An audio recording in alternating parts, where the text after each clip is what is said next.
오늘 함께 나눌 말씀은 마태복음 17장 1절에서 이제 8절까지 기록되어 있는 내용인데요. 예수님께서 세 명의 제자들과 함께 높은 산에 오르셨는데 그때 일어난 사건입니다. 예수님이 이 베드로 또 야고보 요한 이 세 제자를 데리고 높은 산에 올라가셨을 때 예수님 얼굴이 해같이 빛나며 옷이 빛과 같이 희게 변화되신 겁니다. 그래서 정확하게 이름이 안 나와 있어서 이 산을 흔히 변화산이라 이렇게 우리가 부릅니다. 한 가지 특이한 점이 보이는데 예수님 주위에 많은 사람들이 예수님을 따르기도 하고 또 특별히 그 중에 12명의 제자는 누구보다도 열심으로 열정적으로 함께했죠. 그런데 오늘 사건에는 베드로와 야고보와 그의 형제 요한 이 세 명만을 따로 데리시고 산에 오르셨다라고 하는 것입니다. 주님은 왜 세 제자만 데리시고 따로 가셨을까요? 고대 성경시대 선생이나 랍비는 근본적으로 제자들을 차별하지 않습니다. 뭐 지금도 그렇지만요. 다만 열심히 공부하는 제자에게 더 잘할 수 있는 길은 보여주는 것이 또 선생으로서 랍비로서 역할이 있기는 했습니다. 오늘 본문을 통해서 그 12명 중에 왜 이 3명에게만 이렇게 경험을 시켜주었을까? 예수님의 모습이 해같이 빛나고요. 또 모세와 엘리야와 함께 예수님이 말씀하는 이런 모습, 그리고 구름이 덮이고 하나님 임재의 모습입니다. 하늘로부터 오는 소리, 하나님의 음성을 이 세 제자만 듣게 됩니다. 참 상상도 못 해본 일을 목격한 것입니다. 왜 그랬을까? 단정 지을 수는 없지만 이들의 영성 상태가 변화산 경험과 같은 이런 신비의 수준을 담을 수 있는 그런 준비가 된 사람들이었다. 왜냐하면 영성 경험의 깊이는 그 사람의 영적 준비 상태와 정확하게 정비례하기 때문입니다. 주님은 먼저 준비된 이에게 특별한 경험을 하게 하시고 후일에 이들을 통하여서 증인으로서 또 안내자로서 그 역할을 하게 하신 것입니다. 저는 오늘 이 시간 또 우리 산부 예배 오신 여러분, 또 이 자리에 오신 분들, 또 우리 온라인으로 함께 하시는 분들, 특별히 하나님께서 이런 더 깊은 영적인 체험을 할 수 있도록 불러주신 줄 믿습니다. 그런 사모하는 마음으로 준비하는 삶을 사셔서 많은 사람들이 주님을 따르고 그 중에서도 12명의 제자들이 있었지만 그 중에서도 따로 주님이 부르시며 예수님의 이 놀라운 사랑과 은혜를 함께 나누는 그런 부르심을 받은 하나님의 사람들, 그리스도의 제자들 되시기를 주님의 이름으로 축복합니다. 오늘 본문을 통해서 함께 나눌 말씀 두 번째는 예수님은 우리가 순종해야 할 분이시다라고 하는 것입니다. 베드로가 예수님께서 많은 사람들이 나를 누구라 하느냐 뭐라 합니다. 그러면 너희는 나를 누구라 하느냐 이렇게 할 때 예수님은 주님이시여 그리스도시여 살아계신 하나님의 아들이십니다. 참 놀라운 고백에 우리 예수님이 기뻐하시면서 바요나 시몬아 이제부터 너는 시몬이라 하지 말고 베드로라 반석이라 하라 이름을 바꾸어 주실 정도로 바로 그런 믿음의 반석 위에 내가 교회를 세우리라 칭찬해 주셨습니다. 그런데 이런 놀라운 고백을 한 직후에 예수님께서 예루살렘에 올라가서 많은 고난을 받고 십자가에서 죽으실 것이다 이런 예고를 하시는 거예요. 이 말을 들었던 제자들, 예수님이 보통 분이 아니시잖아요. 이분은 정말 지금 로마 제국의 이 압제를 당하고 있는 이 상황 속에서 우리 조국을 해방시키고 우리 민족을 다시 한번 새롭게 할 그런 위대한 지도자 왕이시다. 그런 분과 함께 가까이 하니까 그런 분 곁에서 왕 되신 분 곁에 있으니까 나름대로 한자리 하면서 앞으로 이런 일이 일어날 거다. 이런 꿈과 이런 비전, 이런 마음으로 충만했는데 예수님께서 하시는 말씀이 예루살렘에 올라가 많은 고난을 받고 내가 죽임을 당할 것이다.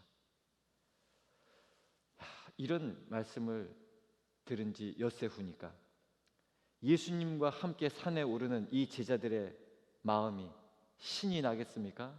즐겁겠습니까? 아마 풀이 많이 죽었을 것입니다. 그런 그들에게 예수님의 이런 환상적인 모습을 보게 되었으니까 생각해 보십시오. 얼마나 감격했겠습니까? 얼마나 다행스럽습니까? 그렇지, 이제야 그들이 지금까지 보아오고 따라왔던 바로 주님, 아니 그 이상의 모습을 확인할 수가 있었던 것입니다. 무리를 걷고 오병이어의 기적을 행하시고 죽은 자도 살리시던 그 주님의 모습 중에서도 오늘 이렇게 빛나는 모습은 단연 최고였고 극적이었습니다. 한 번에 이런 냉각기가 있었기에 더욱 기쁨이 컸을 것입니다. 이런 상황에서 우리는 이 베드로가 하는 말을 다시 한번 보게 되는 것입니다. 4절에 아마 신비한 모습에 감격한 베드로가 예수님께 이렇게 제안합니다. 주여, 우리가 여기 있는 것이 좋사오니 만일 주께서 원하시면 내가 여기서 초막 셋을 짓되 하나는 주님을 위하여, 하나는 모세를 위하여, 하나는 엘리야를 위하여 하리이다. 정말 베드로는 우리의 연구 대상입니다. 어떻게 이런 일이 있을 때마다 이런 대목에서 이런 생각을 떠올리고 이런 말을 할 수 있는지 참 기가 막힙니다. 높은 산에 초막을 지어서 예수님, 모세, 엘리야에게 무료로 분양하겠습니다. 참 베드로만 할 수 있는 생각이고 말인 것 같습니다. 베드로가 이렇게 말하는데 저는 왜 옛 노래가 떠오르는지 모르겠습니다. 저 푸른 초원 위에 그림 같은 집을 짓고 사랑하는 우리님과 한 100년 살고 싶어. 지금 베드로가 하는 이 말은 달콤한 사랑의 고백이지만 현실은 절대 아닙니다. 아니, 저 푸른 초원 위에 그림 같은 집은 누가 지을 것이고 어떻게 관리할 것이며 외롭고 무서워서 어떻게 살겠습니까? 마트도 없고 또 아프면 병원은 어떻게 갑니까? 100년은커녕 하루 이틀 놀다 오는 것도 쉽지 않을 것입니다.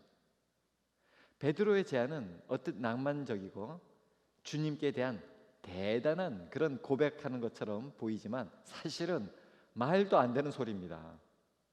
그곳에서 머무를 수도 없고 머물러서도 안 됩니다. 저는 오늘 본문을 다시 묵상하면서 든 생각이 지극히 제 개인적인 생각입니다. 베드로는 정말 누구를 위하여 초막을 짓고 싶어 했을까? 아마 예수님보다 모세와 엘리야를 위하여 더 초막을 짓고 싶어 하지 않았을까? 저는 그렇게 생각해 보았습니다. 예수님을 스승으로 모시고 다녔지만 예수님은 시골 갈릴리 출신의 목수였다는 것을 잘 알고 있었고 능력을 행하시긴 했지만 여전히 좀 알쏭달쏭한 부분이 있었던 것입니다. 모세는 바다도 갈랐던 그런 분이지 않습니까? 출애굽을 시켰던 그런 영도자였습니다. 그야말로 모세나 엘리야는 검증된 능력의 사람이었습니다.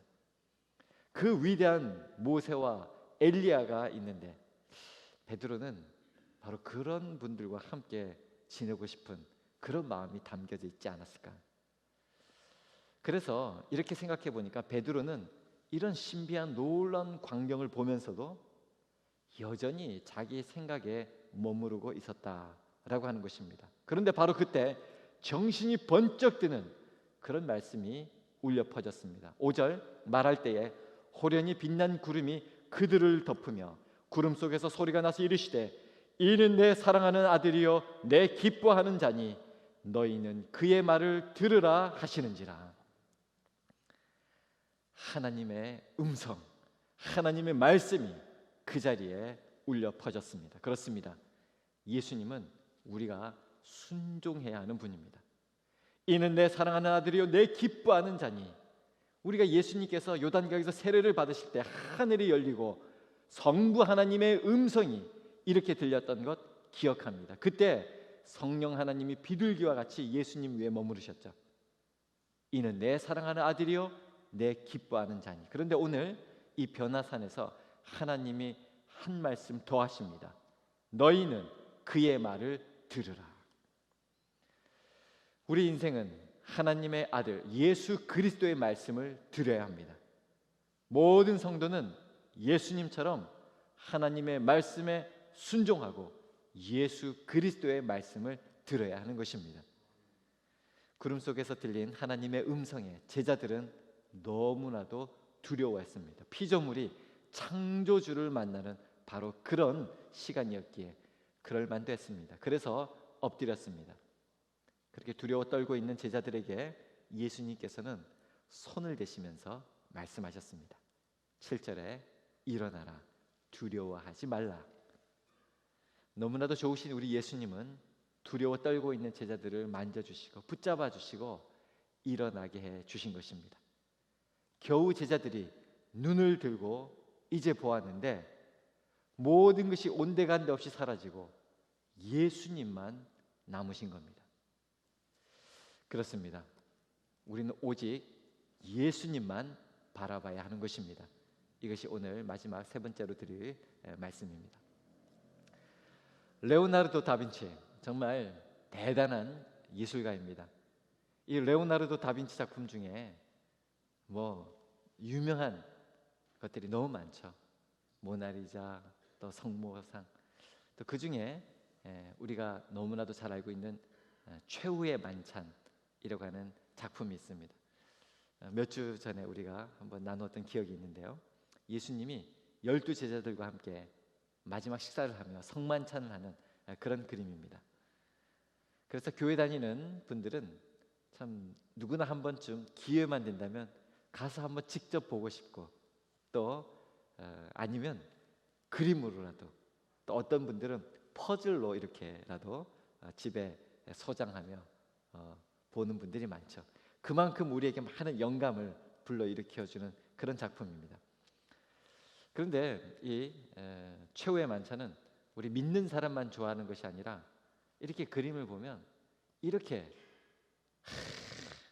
최후의 만찬 그림을 이렇게들 좋아하는 것을 볼 수가 있는데요. 워낙 유명한 작품이어서 많은 이야기들이 전해져 오는데 미술 학도들은 미술 학도들대로 지난번에 보았지만 벽화이기 때문에 이 벽에다가 이 물감을 그리면 금방 잘 떨어진다. 그래서 그걸 뭐를 바르고 또 이렇게 그 미술 학도들, 또 건축 학도들, 또 과학자들, 그래서 특별히 재료 또 구도 이런 것에 관심을 또 많이 가지고 지금도 연구들을 하고 있는데 한 대략 가로가 한 9m 정도 되는 그런 벽화입니다. 도화지에 자를 대고 그린 그림도 아닌데 가까이 서 있는 그 벽에 그린 그림인데 이거 어떻게 이렇게 정확하게 참 이 비율이 맞는지, 그래서 원근법이 적용된 작품이다. 그래서 이런 그림 화면을 보시면 이런 설명을 볼 수가 있는데요. 한번 이게 지금 영상으로 잘 안 보이시는 것 같은데 이게 이렇게 막 자로 이렇게 해가지고 막 이런 측정해 놓은 이런 모습입니다. 이 최후의 만찬 그림을. 그래서 이 세상에 최후의 만찬만큼 완벽하게 원근법이 적용된 작품이 있을까 할 정도로 손꼽히는 대단한 작품입니다. 작품의 모든 부분이 작품의 정중앙 예수님의 머리로 모이게 됩니다. 이 전문 용어로 원 포인트 퍼스펙티브, 일소점 투시라고 하는데요. 이 다빈치는 이 그림을 그리기 위해서 정중앙에 예수님의 머리 부분에 못을 박고 그렸다라고 합니다. 예수님 머리에 못 박았다고 합니다. 아까 말씀드렸지만 한 9m 정도 되는 그런 벽이었기 때문에 자가 없어서 그래서 못을 박고 실로 이렇게 자처럼 해서 그렸다.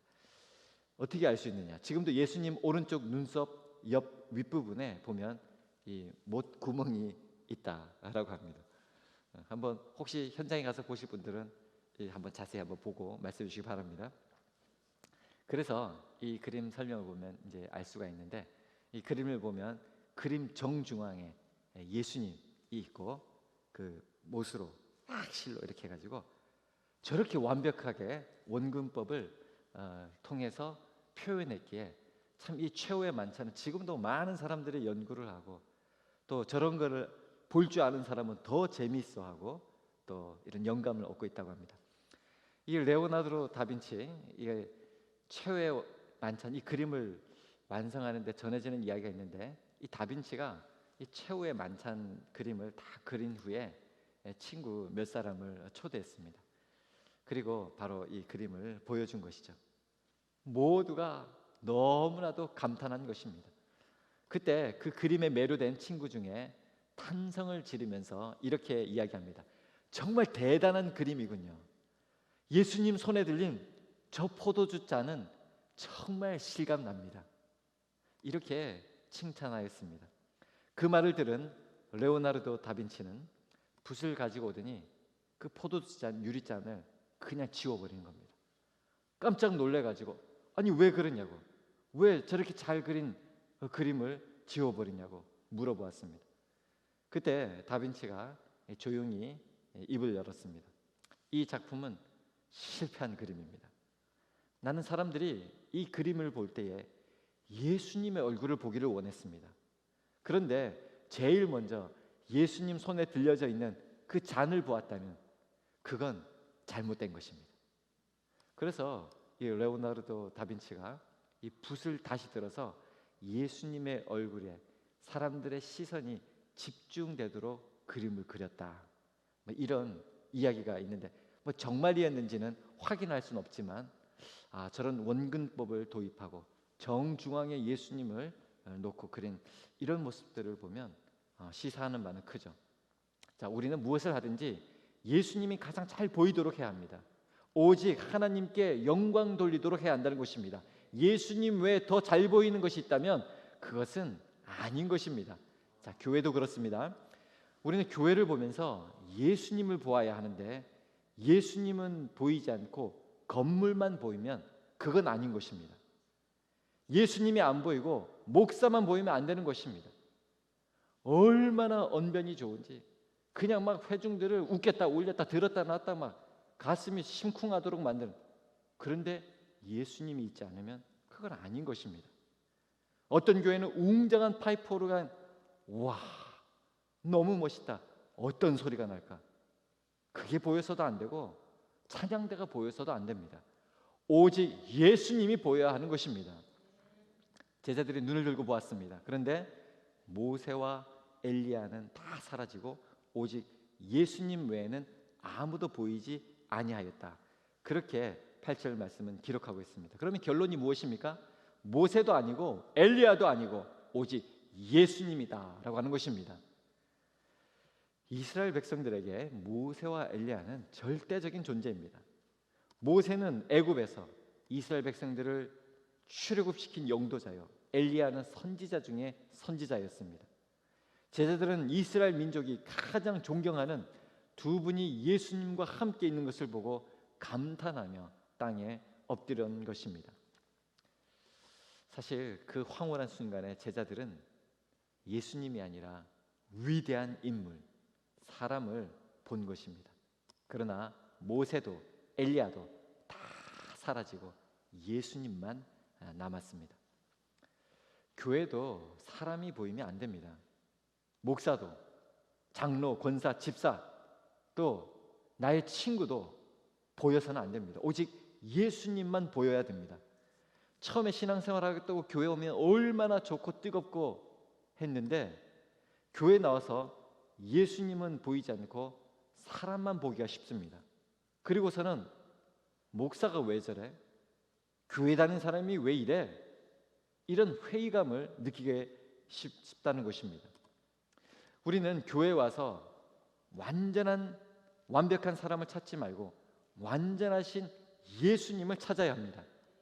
예수님을 찾을 때 완전하신 예수님처럼 우리가 완전한 예수 그리스도를 모신 사람으로 살아가게 된다는 것입니다.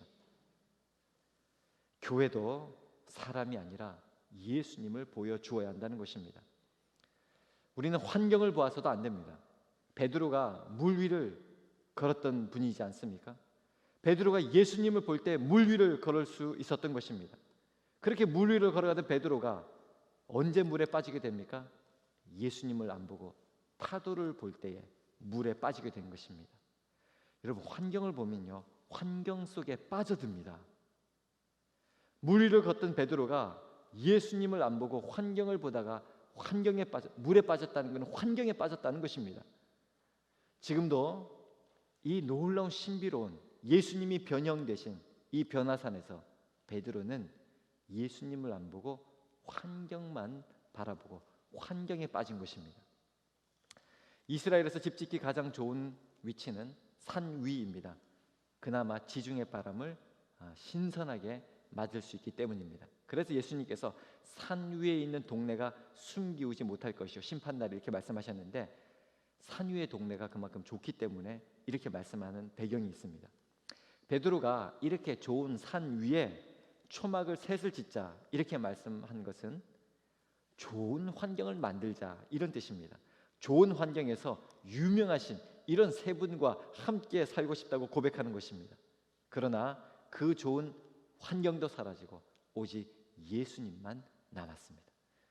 그러므로 우리는 사람을 따라갈 필요가 없고 또 환경을 바라볼 필요도 없습니다.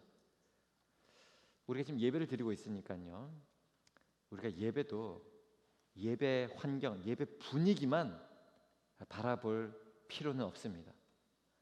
예배 분위기, 예배 환경 그거 고려하고 그 생각하다가 예배 환경에 빠져버립니다. 지금 온라인 보면 얼마나 화려한 멋있는 그런 예배 환경들이 많습니까? 아름다운 조명, 짱짱한 음향 시스템, 화려한 영상 장비, 이렇게도 비쳤다가 이렇게도 비쳤다가 또 슉 이렇게도 비쳤다가 막 눈이 현혹이 됩니다. 그러나 주님 없으면 아무 소용 없습니다. 오직 이 예배에 예수님만 보면 되는 줄 믿으시면 아멘. 1871년 미국 시카고 한 도시가 완전히 불에 다 휩싸여 버렸습니다. 잿더미가 되어 버렸습니다. 당시 무디 목사님이 목회하는 그 교회도 예외 없이 잿더미로 변하였습니다. 물론 무디 목사님이 살던 집도 폭삭 다 타버리고 말았습니다. 이 소식을 들은 다른 도시 살던 성도가 무디 목사님을 위로하기 위해 찾아왔습니다. 목사님, 모든 것을 다 잃으셨군요. 그때 무디 목사님이 이렇게 말합니다. 그래도 예수님 한 분은 남아 계세요. 무디 목사님은 화재로 탄 교회와 자신의 집을 본 것이 아니라 예수님을 바라보고 있었던 것입니다. 그래서 무디 목사님이 그 예수님을 붙잡고 일어서서 그 시카고 대화재 모든 것을 잃어버리고 상실감에 있는 그 사람들에게 주님의 사랑으로 위로하고 복음을 전하며 위대한 부흥사로 지금까지 많은 영향을 끼치고 있던 것입니다. 우리는 더 나아가서 신비 체험보다도 하나님의 말씀을 들어야 합니다. 예수님을 보아야 하는 것입니다. 여러분, 신비한 일들이 참 꼭 교회만 일어나는 것은 아닙니다. 무당이나 점쟁이에게도 이런 신기한 일들이 간혹 일어날 때가 있습니다. 그래서 신기한 것을 쫓는 사람은 신기한 것이 교회에 있으면 교회 오다가 신기한 것이 무당과 점쟁이 있으면 글로 갑니다. 그러나 그렇게 왔다 갔다 하다가 여러분 정말 정신이 왔다 갔다 하게 됩니다. 망하게 됩니다. 우리는 신기한 것을 쫓는 것이 아니라 예수님을 쫓고 예수님을 바라보는 사람들입니다. 지금 제자들이 신비 체험을 했거든요. 그 베드로와 야고보와 요한이 1500년도 더 전에 있던 그런 사람인 모세를 보고 하늘로 승천한 불말과 불병거를 타고 승천한 죽음을 맛보지 않은 그런 위대한 선지자 엘리야를 본 것입니다. 얼마나 놀랐습니까? 그러니까 이 신비한 곳에 초막 셋을 짓고 신비에 머물러 살고자 했던 것입니다. 물론 신비 체험은 참 귀하고 좋은 것입니다만 신비주의에 빠져서는 안 됩니다. 이런 신비의 체험을 한 그런 장소에 머물러 있으려고 하는 것, 이것이 바로 신비주의거든요. 그럼 하나님은 왜 우리에게 이런 신비한 체험을 하게 해주십니까? 때로는 그것은 우리의 일상생활을 건강하게 살게 해주시기 위해서 신비한 체험도 해주시는 것입니다. 우리가 평소에 살아가면서 만나기 힘든 것을 믿음으로 이길 수 있도록 해주기 위해서, 고난과 어려움, 그것을 뛰어넘는 그런 하나님의 능력을 신비로움으로 보여주는 것인데, 왜? 믿음으로 용기를 가지고 이겨나갈 수 있도록 신비체험을 허락해 주시는 것입니다. 그래서 결국 신비체험은 신비한 것을 경험하는 것이 목적이 있는 것이 아니라 믿음으로 건강한 일상생활을 하도록 체험하게 해주시는 것입니다. 그런데 잘못된 신앙생활을 하는 분들은 일상생활을 내팽개치고 신비체험만을 위해서 쫓아다닙니다. 바로 그런 사람을 우리는 이단이라고 부르는 것입니다. 베드로는 지금 여기에 초막을 세우자고 했습니다. 신비한 사람들과 같이 초막 셋을 지어서 같이 지내자고 하는 것입니다. 여러분, 그래서 누구에게 은혜를 받았다고 그 사람에게 집착하면 안 됩니다. 주님께서 그분을 통하여 은혜를 주신 것뿐입니다. 주님이 주신 것입니다. 여러분, 그곳에서 은혜를 받았다고, 그곳에서 병고침을 받았다고, 그곳에서 신비를 체험했다고 그 자리를 집착해서는 안 됩니다. 우리는 그런 신비를 허락하신 주님을 바라보아야 하는 것입니다. 여러분, 또 한 주가 시작되었습니다. 우리가 무엇을 바라보고 살아야 하겠습니까? 우리는 오직 예수님만 바라보며 살아가는 것입니다. 사람을 볼 필요도, 환경을 볼 필요도, 또 신비한 곳에 얽매일 필요도 없습니다. 사람 보다가 실족하고 환경 보다가 환경에 빠져버립니다. 신비한 것에 사로잡히다가 신비주의에 빠질 수가 있습니다. 우리가 예수님을 바라보지 않으면 이렇게 될 수가 있다는 것입니다. 다 사라집니다. 예수님만이 영원하신 것입니다. 우리가 예수님만 바라보면 오직 예수님이 우리를 복으로 인도해 주시는 것입니다. 여러분, 이것이 해같이 빛나는 주님을 믿는 신앙인 것입니다. 오직 주님만 바라보셔서 멋지고 행복한 삶을 살아가게 되시기를 주님의 이름으로 축원합니다.